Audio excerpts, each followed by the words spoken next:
जी, नदीम रज़ा का सलाम।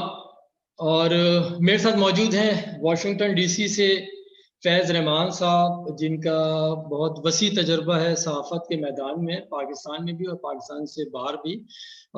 उनसे रब्ता किया है क्योंकि आज अमेरिका में सदारती इंतखाब का फ़ाइनल मुबाहिसा हुआ है, वो अब से कुछ देर पहले ही इख्तिताम को पहुँचा है। तो बगैर कोई वक़्त लिए मैं फैज़ साहब के कोर्ट में बॉल डालता हूँ और पूछता हूँ कि आज कौन-सी ख़ास चीज़ें हैं जिसको ज़ेर बहस लाया गया है? चलिए, पहले तो मैं आपकी बॉल को कैच करने की कोशिश करूँ सही तरीके से। दैट इज़ हाँ, नहीं बिल्कुल thank you very much Nadeem, it's good to be with you again. और ओके। आपने सही कहा कि ये एक बड़ा आपका शुक्रिया कि ऐसे मौके पर राब्ता हो गया। अभी थोड़ी देर पहले ही मुबाहिसा ख़त्म हुआ है और तारीख़ी मुबाहिसा था दूसरा दोनों के दरमियान। पहले वाले में कुछ लोगों को, शायकीन को कहना चाहिए या नाज़रीन को काफ़ी लुत्फ़ आया था। दोनों ज़ईफ़ुल उम्र अफ़राद बड़े आपस में लड़ भिड़े थे माशाअल्लाह, बड़ा और अच्छा लफ्ज़ इस्तेमाल किया, ज़ईफ़ुल उम्र। हाँ, वाह! हालाँकि मैं नहीं समझता कि ज़ईफ़ुल उम्र जो है इट्स अ गुड तरकीब, लेकिन ये है कि बहरहाल चूँकि वो एक हमारे पास इस्तेमाल होता है इसलिए कर रहा हूँ। उम्र वाले लोग ज़ईफ़ नहीं होते, वो भी ताकतवर होते हैं, उनको ये ज़ईफ़ कहना गलत बात है। ज़ईफ़ का मतलब कमज़ोर। बहरहाल चलिए हम अपने टॉपिक पे आते हैं। तो बात ये है कि ये एक तारीख़ी मुबाहिसा था बेशक। और इसमें तमाम ख़ामियों के बावजूद एक चीज़ जो मेरे स आप हम सब के सामने खुलकर सामने आई है, वो यहाँ की जमहूरियत का हुस्न है कि एक साहिब इक़्तिदार बैठा हुआ है, उसके सामने एक सहाफ़ी, एक औरत और जो कि एक सियाह फ़ार्म ब्लैक अमेरिकन औरत है, वो बैठकर पूरी अपनी एतमाद के साथ और पूरी क़ुव्वत के साथ उस इंतहाई ताकतवर शख़्स से, हुँ, पूरी दुनिया की ताकतवर ताकतवर तरीन शख़्सियत से बातें कर रही है और उससे सवालात कर रही है और उसके साथ एक ऐसा आदमी बैठा है जिसके पास इस वक़्त कोई पावर नहीं है। तो ये बेशक। एक यहाँ का एक निज़ाम इस जमहूरियत का हुस्न है। अब इसमें मैं लगे हाथों ये भी कह सकता हूँ और आप भी शायद इस पर कुछ बात करना चाहें कि ये एक ये जो स्टाइल है ये आपको सदारती निज़ाम में मिलता है, जहाँ एक सरबराह हुकूमत जो कि सरबराह मुमलिकत भी होता है, बेशक। वो इस तरह से अवाम के बराह रास्त वोटों से मुंतखब होकर आता है और हुँ, उसके बाद वही उसी तरह से वो ऑब्लाइज्ड है, ऑब्लिगेटेड है कि अवाम के सामने जवाबदेह हो।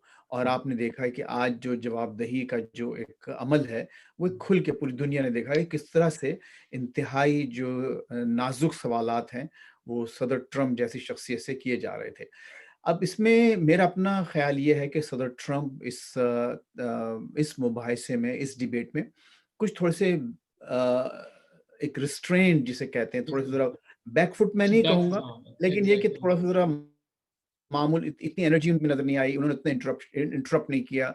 बार-बार वो टोकते नहीं रहे, हालाँकि कई बार कोशिश की, लेकिन मॉडरेटर बड़ी स्ट्रॉन्ग खातून थीं, उन्होंने बारहा उनको टोका और बार-बार उनको टॉपिक पर लाने की कोशिश करती रहीं और कामयाब कोशिश की उन्होंने।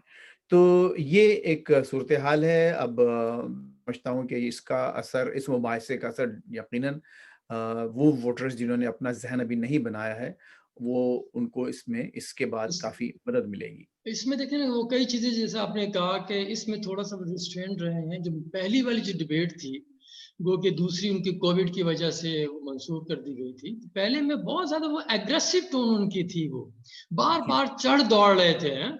लेकिन इस बिल्कुल। दफ़ा वो चीज़ नज़र नहीं आई है। इसमें जिस तरह से उन्होंने वही चीज़ें कोविड का ज़िक्र किया, उन्होंने फिर शुमाली कोरिया के ऊपर भी आए, रशिया के ऊपर भी आए। और तो और फिर जिस तरह से बेरोज़गारी के ऊपर, फिर जो सबसे बड़ी जो बात है इसके अंदर उन्होंने की है, वो तो मैं इंडिया की भी बात करूँगा जिस तरह से उन्होंने उनको याद किया है। लेकिन उन्होंने अपने आप को जो नस्ल परस्ती है, हुँ, हुँ। आप देखिए कि किस तरह से सफाई के साथ वो बचा गए और जो बाइडेन के ऊपर डाल दिया कि तुम्हारी दौर में ज़्यादातर लोग जेलों में रखा गया है। ये किस तरह से वहाँ पे देखा जा रहा है? हुँ।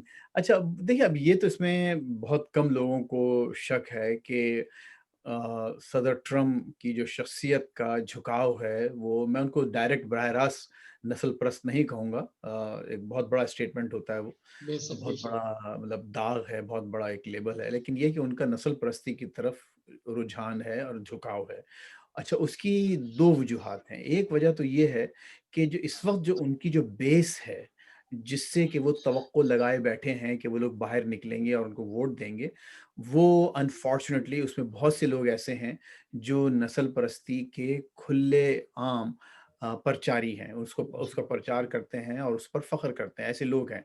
और ये वीडियोज़ भरी पड़ी हुई हैं, आप देख लें कि उनके जितने भी जलसे होते हैं या जुलूस निकाले जाते हैं या सोशल मीडिया पर, तो तमाम जो हामी हैं ट्रंप के, वो अनफॉर्च्युनेटली उसमें ये अंसर बहुत ज़्यादा नज़र आता है।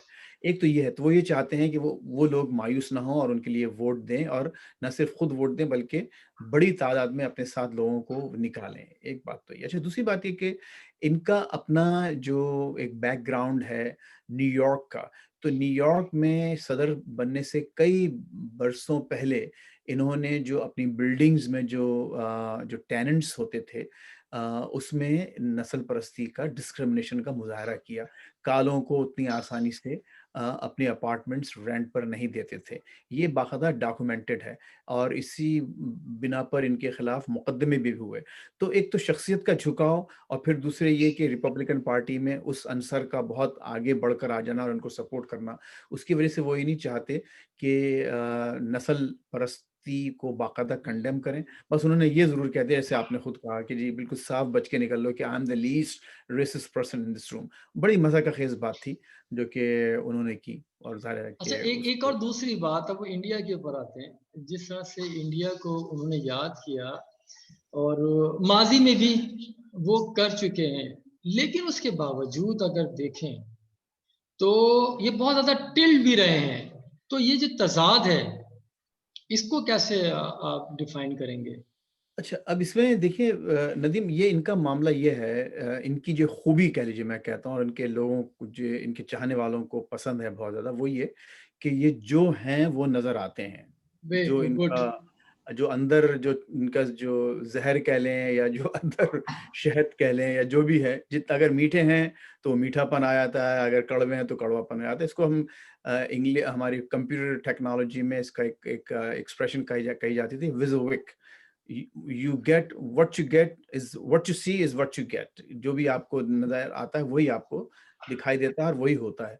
तो ये इनकी खास बात ये है। अच्छा, अब इन्होंने जो बातें जो इंडिया के हवाले से कही हैं, ये बड़ी हैरत की बात है, और मैं समझता हूँ एक थोड़ी सी सितम ज़रीफ़ी है। सितम हुँ, ज़रीफ़ी इसलिए है कि मोदी ने इनको बगलगीर किया हुआ है हर लिहाज से।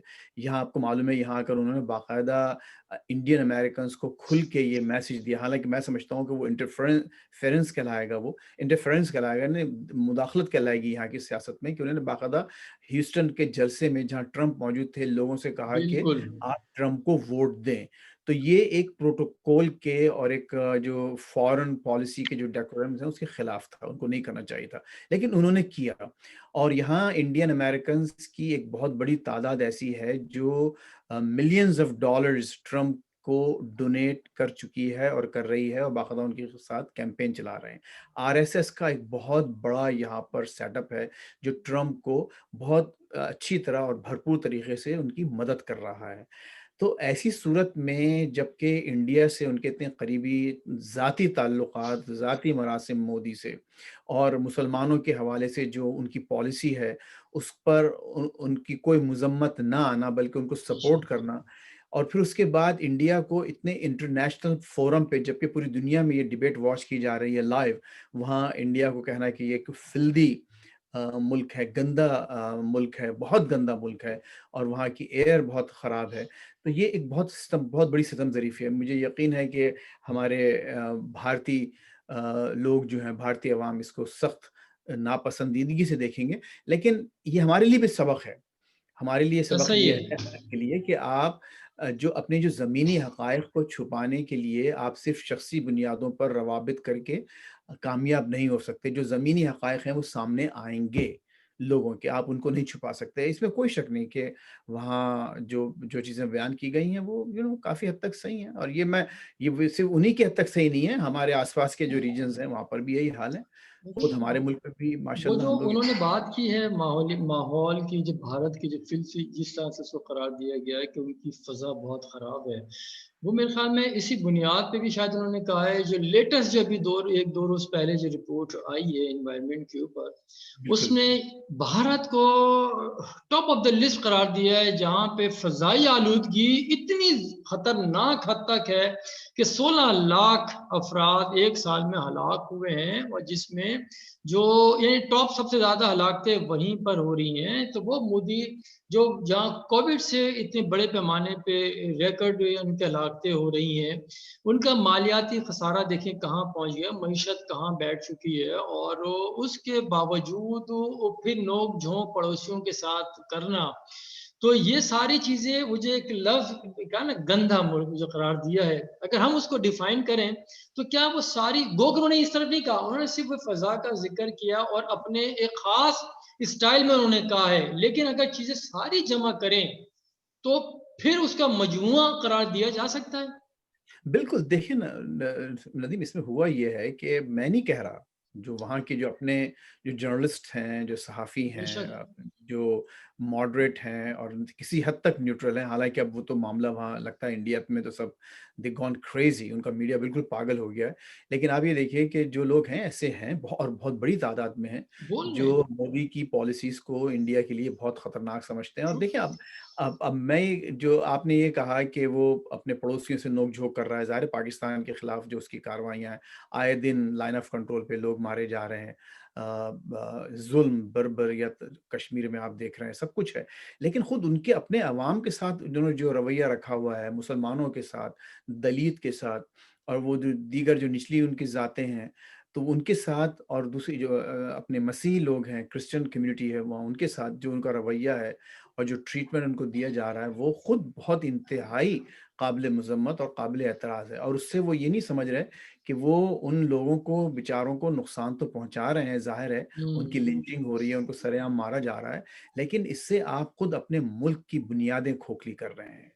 और ये बात उनको समझ में नहीं आती और उसका आपने आज एक इज़हार देख लिया कि खुद ट्रम्प जैसा शख्स जो है उसके मुँह से ये बात निकल गई। अब वो बात जैसे आपने बिल्कुल दुरुस्त कहा कि वो बात एक डिफरेंट कॉन्टेक्स्ट में थी। लेकिन आप ये देखिए ना कि उसके अंदर जो है वो उसका मुल्क का इमेज क्या है? यानी उस मुल्क का जो इमेज जो वो समझता है ट्रम्प, उसके ज़हन में जो चीज़ है, वो उसके ज़बान पर आ गई। नहीं, और इससे पहले भी ट्रम्प ने ना सिर्फ़ ये तो ख़ैर आलूदगी के लिहाज़ से बात की थी ना, इस पिछले उसमें उन्होंने अपनी बात की कोविड कि वहाँ ये चीटिंग कर रहे हैं, ये सही नंबर्स नहीं बता रहे हैं, बहुत फैल रहा है, झूठ बोल रहे हैं। ये उन्होंने अपनी पहली डिबेट में ये कहा। फिर उसके अलावा उन्होंने मेरा ख़्याल है उसके टैक्स वगैरह के या अपने ट्रेड के हवाले से भी बात की थी कि ट्रेड में भी वो बहुत ज़्यादा हमसे नाजायज़ फ़ायदा उठा रहे हैं। तो ये वो तमाम बातें हैं जो मोदी से ज़ाती दोस्ती के बावजूद उनके ज़हन में पक रही हैं और जहाँ भी मौका मिलता है वो कह देते हैं। अभी और आखिरी ये एक बहुत बड़ा सवाल है। आखिरी सवाल एक बस ये है, इसी से लिंक मैं कर रहा हूँ, एकदम अचानक से ज़हन में आ गई। जैसे वही बात है, तमाम ममालिक की जो पॉलिसियाँ बनती हैं, जो ख़ारजा पॉलिसी होती है, वो अपने मुल्क और अवाम के मफ़ाद में बनाई जाती है। और इस ख़ारजा पॉलिसी का उसूल एक वो भी है कि कोई भी मुल्क दायमी दुश्मन और दायमी दोस्त नहीं हो सकता। तो क्या ये वो मौका नहीं है, जो आज ट्रम्प ने जिस तरह से भारत को पुकारा है, भारत को जिस एक लफ्ज़ जोड़ दिया है, ये गंद का लफ्ज़ जोड़ दिया है, तो अब जो हमारे जो मिशंस हैं बाहर बैठे हुए, उनके पास ये एक अपॉर्च्युनिटी आई है कि इसे किस तरह से अपने मफाद में, मकसद ये है कि कश्मीर में जो ज़ुल्म हो रहा है और वहाँ जो चीज़ें हो रही हैं, उसको हाइलाइट किया जाना चाहिए। देखिए, यही सबसे बहुत-बहुत शुक्रिया आपने ये इस पॉइंट को रेज़ किया। देखिए, हमारा इस वक़्त बहुत बड़ा अलमिया यही है कि हम ये जो हमको मौक़े मिल रहे हैं, हम ऐसे इनको ही। पूरी तरह से इस्तेमाल नहीं कर पाते। अच्छा, इस्तेमाल करने का मतलब ये नहीं होता है कि आप आज ये बात हुई है, तो इसको आप फ़ौरी तौर पर इस्तेमाल करना शुरू कर दें। उसके लिए आपको पहले पूरा सेटअप रखना पड़ता है। हुँ। उसके लिए आपके पास एक आर्किटेक्चर है, रनवे है, जहाँ से आप ये चीज़ों को लॉन्च करते हैं कि आज इतना बड़ा एक प्रेसिडेंशियल लेवल पर इंटरनेशनल प्लेटफ़ॉर्म पे एक बात हुई है, तो अब पाकिस्तान कि यहाँ जो लोग हैं, बही-ख्वाह हैं, वो किस तरह से इस चीज़ को मशीनरी अपनी स्टार्ट करके किस तरह से ये मैसेज पहुँचाते हैं कि भाई ये सिर्फ़ माली म माहौली आलूदगी का मामला नहीं है, हुँ, वहाँ और भी बहुत सी आलूदगियाँ हो रही हैं। वहाँ पर ये ज़ुल्म, ये बर्बरियत, ज़हनी आलूदगी भी है। ये जी हाँ, ये सारे ये तनाज़े, ये सब चीज़ों को का कैसे हाइलाइट किया जाए, तो ये अपॉर्च्युनिटीज़ हैं और I am very sorry to say कि हमारे पास वो कहना चाहिए कि सेटअप नहीं है। हम लोगों ने इन चीज़ों को कभी प्रॉपर्ली इस्तेमाल करने की कोशिश नहीं की है। इस वक़्त अमेरिका में बड़ी स्ट्रॉन्ग पाकिस्तानी अमेरिकन कम्युनिटी है, इसमें कोई शक नहीं है। लेकिन सिवाय चंद लोगों के, बहुत कम लोग ऐसे हैं जो मुतहर्रिक हैं इस लेवल पर और उसकी वजह ज़ाहिर है कि एक हमारे पास कोलैबोरेशन की और कम्युनिकेशन की कमी है आपस में। बात ये ना हर चीज़ में वही बात है, बस मैं इजाज़त लूँगा, हर चीज़ में पैसों की ज़रूरत नहीं होती, इसमें ज़हन दिमाग लड़ाना पड़ता है। जैसे आप जैसे लोग वहाँ मौजूद हैं, जिसका एक वसी तजुर्बा है हर तरह की डिप्लोमेसी का भी, क्योंकि सहाफ़त में आपने काम किया तो आपके कांग्रेसमैन से भी ताल्लुकात है, सब है। तो हमें सिर्फ़ प्लगइन्स की ज़रूरत है और ये अपॉर्च्युनिटी है, पाकिस्तान को इसे ज़ाया नहीं करना चाहिए। हमने माज़ी में बड़ी चीज़ें ज़ाया करती हैं, तो उम्मीद है कि पाकिस्तान इसको अपने हक में करने की कोशिश करेगा। बहुत शुक्रिया फैज़ साहब और वो जो बहुत सदारती निज़ाम का आपने एक पॉइंट दिया था मुझे, लेकिन टाइम इतना हो गया है और आपका भी काफ़ी वक़्त फिर हो जाएगा। ये अगली नशिस्त के ऊपर ये सदारती निज़ाम वाली चीज़ पे हम ज़रूर और ज़रूर इसके ऊपर वो बातचीत करेंगे। सर बहुत एनी टाइम, मेहरबानी और बहुत शुक्रिया आपका। बहुत-बहुत शुक्रिया। Good to be with you. Thank you. Thank you खुदा